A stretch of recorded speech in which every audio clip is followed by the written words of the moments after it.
হুজুর, করুণা কি জিনিস আমি জানি। আমি কক্সবাজার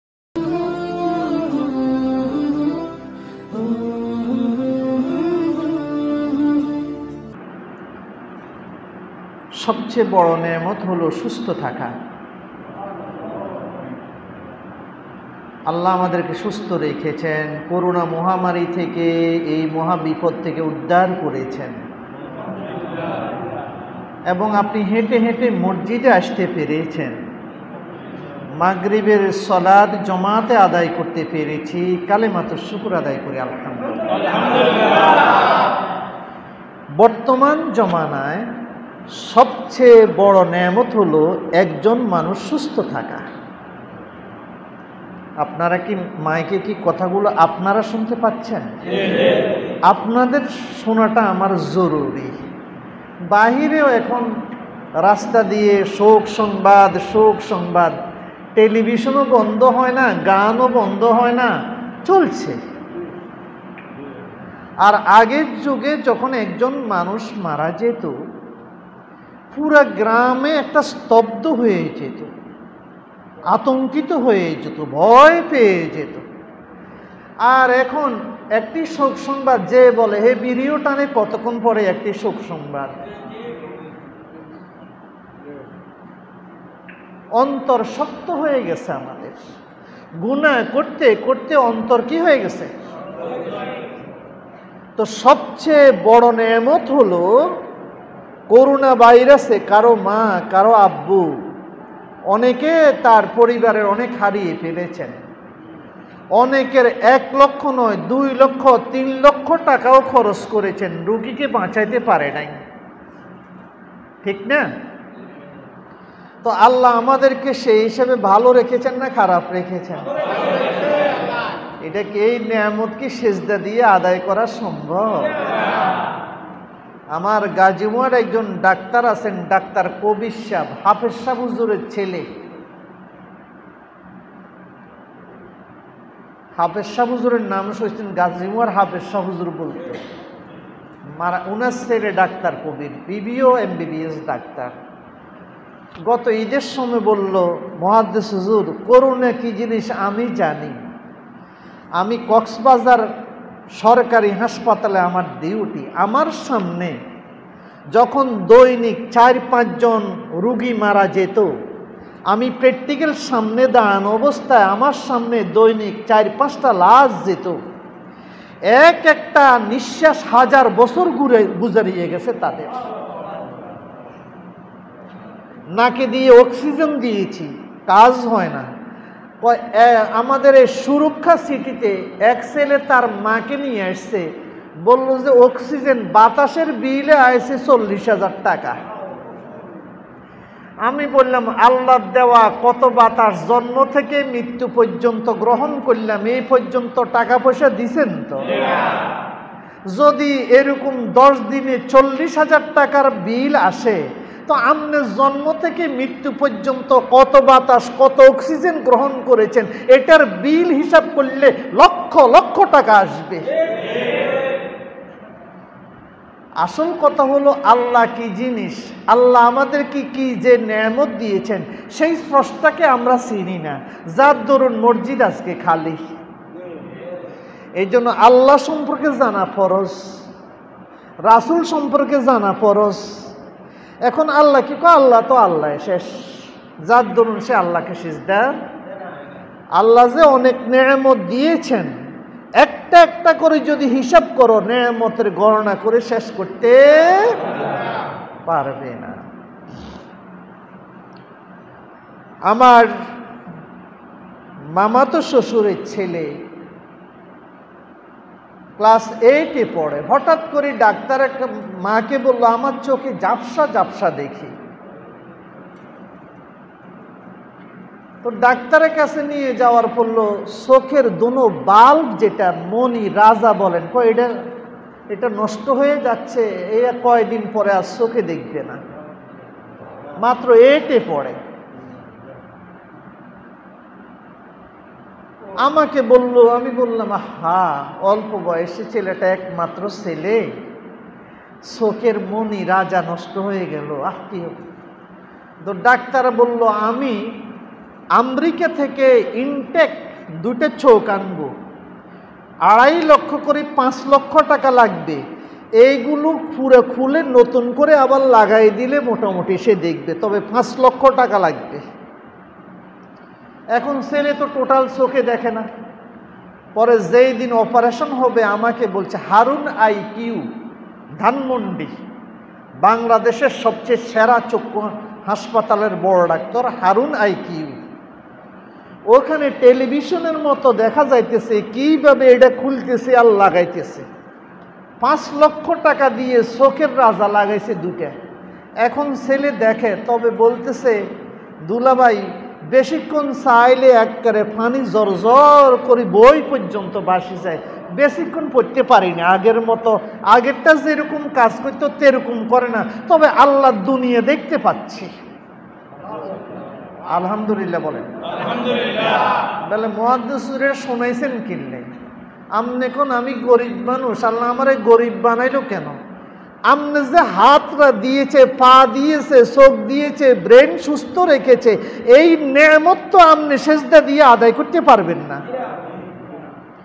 চোখের মনি 2টা যদি 5 লাখ হয়, আমনের এখানে কিডনি আছে, কিডনি,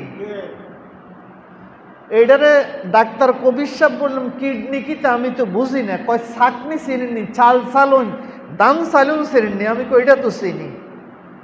কয় আপনি যা খান এখানে 2টা সালুন লাগাইছে আল্লাহ, আল্লাহ দেওয়া ছাকনি, চা ছাকেন, আপনি যা খান এটা ফিউর করে ছাকনি দিয়ে পরিষ্কার করে ফসরাবের থলিতে গিয়ে পানি জমে। আল্লাহু আকবার বলেন না। আপনি দুধ খান, শরবত খান, এটা খান, কিন্তু ছাকনি এটা আল্লাহ দেওয়া মেশিন, এটা পরিষ্কার করে সাদা পানিতে ফিউর করে ফসরাবের চিকন নল দিয়ে আপনাকে বের করে দিচ্ছে। এটার নাম হইল কিডনি। এটার নাম কি? কিডনি। দোনোখান দাম বর্তমানে বাংলাদেশ মূল্যে 12 লক্ষ, একটার দাম 12 লক্ষ টাকা, 2খান কিডনির দাম 24 লক্ষ টাকা। কেউ বলছে পাল্টাইতে হইলে 1 কান পাল্টাইতে 25 লাখ টাকা লাগবে। কত লাখ? 2 কান পাল্টাইতে কত লাখ? আমার একটা প্রাইভেট প্রতিষ্ঠান আছে, আমাদের উম্মুল কোরা মাদ্রাসা, এটা কসাইখানার পূর্ব দিকে। গত 2020 সালে 20 জনে পরীক্ষা দিয়ে 16টা A+ পেয়েছে, আলহামদুলিল্লাহ বলেন। কুমিল্লা জেলাতে ফার্স্ট হয়েছে। ওইটার প্রিন্সিপাল হাফেজ হাবিবুর রহমান। আজকে উনি যেরকম দাওরা হাদিস টাইটেল, ও হাফেজ কোরআন টাইটেল, দাওরা হাদিস সব আছে। হঠাৎ করে সুস্থ মানুষ চাকরি করতেছে, বিবি নিয়ে পাশে বাসায় থাকে, হঠাৎ করে একদিন জ্বর আসি গেছে। হাসপাতালে যাওয়ার পরে ডাক্তার বলে আপনি তো কিডনি নিয়ে কাজ করেন। কি কন? আগে কোনো সমস্যা ছিল না। আমি জিজ্ঞাসা করলাম, চোখের পানি জর জর করে পড়তেছে, কাঁদতেছে হাসপাতালে। মুহাদ্দিস হুজুর, আমার একটা জ্বরের ট্যাবলেটও খাইতাম না 1 বছর, আমি এত সুস্থ। হঠাৎ করে জ্বর আসছে, ডাক্তার বলে কিডনি তো সমস্যা, ডাকাতে নিচে রেখো, ডোনো কিডনি শেষ, এটা আর কাজ করে না। এখন ডায়ালিসিস করতে হয়। ডায়ালিসিস মানে মেশিনে প্রেসার দিয়ে পুরো শরীরকে, এটা আপনি প্রেসার দিয়ে ছাঁকনি দিয়ে করে। আপনার প্রতি মাসে, প্রতি সপ্তাহে 2 বার করতে হয়, এরকম মাসে 8 বার। 1 বার করতে 3000-4000 টাকা লাগে। এটা না করলে প্রস্রাব হয় না, সব ফাটা ফুলে যায়। যার পায়খানা পেশাব বন্ধ হয়েছে সে বুঝে যে কি জিনিস। আপনি যদি 2-3 দিন পায়খানা প্রস্রাব না হয়, আপনি বলবেন যে আরে মেরে ফেলো, আমি আর সহ্য করতে পারতেছি না। কথাগুলোই বলতেছি, আল্লাহকে কেন সিজদা করেন না? বন্দা জানে না আল্লাহ তাকে কোন মেশিন দিয়ে তৈরি করেছে। আল্লাহু আকবার বলেন। এই হাফেজ হাবিবুর রহমান পরে এখন কিডনি পাইব কই? আমি তো আপনার বিবিরই বলেন, উনার 2টা কিডনি আছে, একটা আপনারে দিয়ে দিত। প্রথমে উনার ভাই রাজি হয়েছিল, পরে আবার রাজি হয় না। তো বিবির তো ভাই অথবা বিবির থেকে একটা কিডনি লাগাবো, কিন্তু সামান্য চাকরি করে প্রাইভেট প্রতিষ্ঠান, কিডনি এটাও লাগাইতে ভারত যাইতে হবে 25 লাখ টাকা লাগবে। এখন যেই ফ্যামিলি এত টাকা পাবে কই? সব কিছু মিলিয়ে তারপরও চিন্তা ভাবনা করতেছে। এই গত রমজানে জুমা পড়াইতো নাঙ্গলকোট এক মসজিদে, জুমা পড়াইতে আসি বাড়িতে গেছে, সেহরি খেলছে, ফজরের সময় সেহরি খেয়ে ফজরের নামাজ পড়ছে জমাতে, ফসরাবখানা যাইয়ে হঠাৎ করে গা কাঁপা শুরু হয়েছে, ইয়ানে পড়ে গেছে, পড়ি সাথে সাথে মরে গেছে, মানে সাথে সাথে মরে গেছে।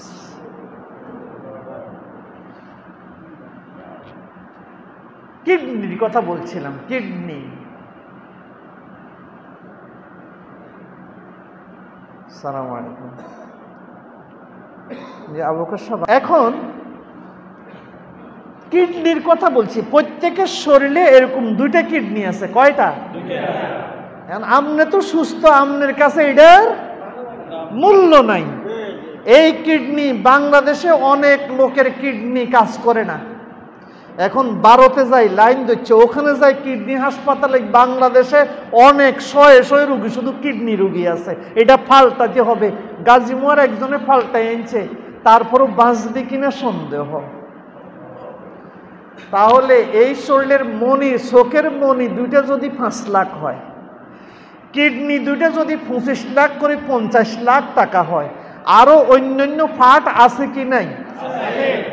আছে কি নাই? আল্লাহু আকবার।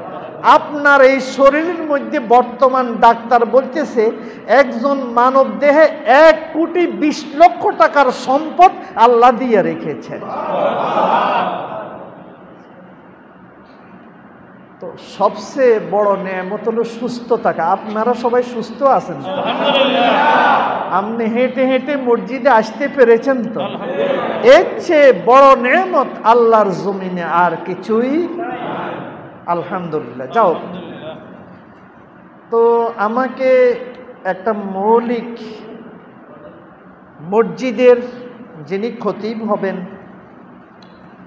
আমার উপর একটা দায়িত্ব দেওয়া হয়েছে। তো আমি, এটা একটা আমানত, এই জন্য দুজনের সাথে একটু কথাবার্তা বলছি আর কি। সভাপতি সাহেব ছিল। আসসালামু আলাইকুম।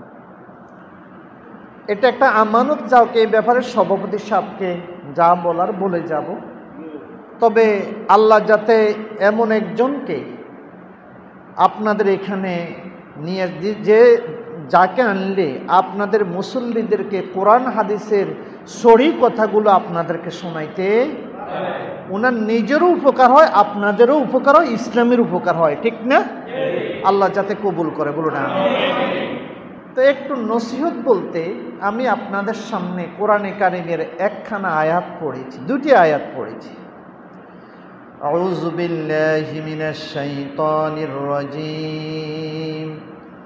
ইয়া আইয়ুহান নাস قد جاءتكم موعظة من ربكم وشفاء لما في الصدور وهدى ورحمة للمؤمنين।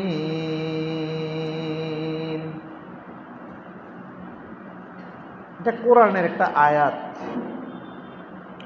আমরা কোরআনকে ব্যবহার করি, ওই যে কোরআন পড়ে আছে সিরা, অনেকগুলি সিরিটিরও গেছে। মুদ্দার মারা গেলে কোরআন শরীফ দেন, পড়েন না কেউ নেই, মসজিদে আনি ফালাই থেকে কদিন পরে উলিয়ে খেয়ে ফেলে। ঘরের ভিতরেও আলমারির ভিতরে ঝুলাইয়া রাখেন, পড়ার মতো লোক নাই এখন আর। এই কোরআন বরকতের জন্য, গিলাপ লাগানোর জন্য আল্লাহ নাজিল করেন নাই। এটা দৈনিক ওজিফা, সকাল বিকাল পড়তে হবে, পড়ার জন্য আল্লাহ আমাদেরকে দিয়েছেন। আল্লাহু আকবার। কিন্তু এই দেশে আমি 2006 সালে আল্লাহর গড়ে গিয়েছিলাম হজ করার জন্যে। বাংলাদেশের একমাত্র হাজি যারা আছেন 100 জনে 95 জন, 96 জন, 98 জন তারা আল্লাহর কোরআন পড়তে পারে না। কিন্তু অন্যান্য দেশের পুরুষ মহিলা সব আল্লাহর ঘরে বসে বসে শুধু কোরআন শরীফ পড়ে। তো বললাম হাজি সামান্য পড়েন না, পড়েন মুহাদ্দিস হুজুর পারি না। হ্যাঁ, কি পারেন? পারি না। দুনিয়ার সব কিছু আপনি বুঝেন, মরার আগে খতিয়ান নম্বর কত, ডিসিম নম্বর কত, এটাও বুঝাই দেন, কিন্তু আল্লাহর কোরআনের খতিয়ান নম্বর কত এটা আপনি বুঝলেন না। এটা ফাঁকে ফাঁকে ফাঁকে ফাঁকে ফাঁকে ফাঁকে বুঝছেন তো? বলে হুজুর এটা তো বুঝলাম না। আমি যখন টুমসোর মাদ্রাসায় পড়ি তো আমার ছাত্রী ছিল ছোট, হের বাপ আসিল ঢাকা থেকে, খুব রসিক মানুষ। তো বাড়িতে আসি বাচ্চাদেরকে বিভিন্ন গল্প শোনাইতো। তো একদিন ইকে পড়তে আসি, কয় ফাঁকে ফাঁকে ফাঁকে ফাঁকে ফাঁকে ফাঁকে। আমি কই কি রে এরকম করে কেন?